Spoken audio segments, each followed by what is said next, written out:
kinalaman sa buhay ng anak ko. Patayin ka niya dahil kinuha si Mukha. Sa susunod, isa lang ang palalakarin ko mag-isa. Ang programang ito ay rated SPG, striktong patnubay at gabay ng magulang ang kailangan. Bago pa madamay si Bubbles sa mga gulong kinasasangkutan ni Tanggol, ay papaslangin na agad ni Olga si Tanggol.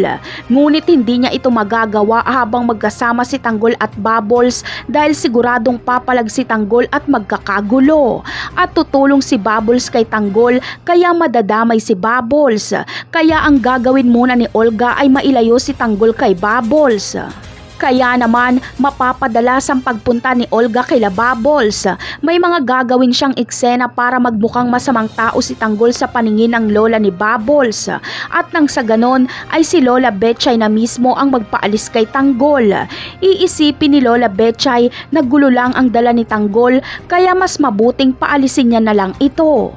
Samantala, dahil sa napapadalas na pag-alis ni Olga ay magdududa na sa kanya si Ramon. Papasundan siya ni Ramon sa kanyang mga tauhan. Mapag-aalaman ni Ramon na ang pinupuntahan ni Olga ay ang bahay ng impostor niyang anak at lugar nila Bubbles. Kaya pala isipan kay Ramon kung ano ang ginagawa ni Olga sa bahay nila Bubbles, gayong hindi naman ito konektado sa kanila. Kaya naman, susundan mismo ni Ramon si Olga. Gusto niyang siya mismo ang makakita sa pinaggagawa ni Olga.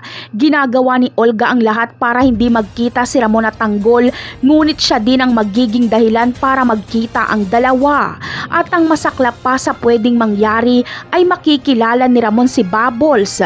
Sa tingin nyo, dito na kaya magkikita ang mag-amang Tanggol at Ramon? Yan ang aabangan natin sa mga susunod na episode. Paalam!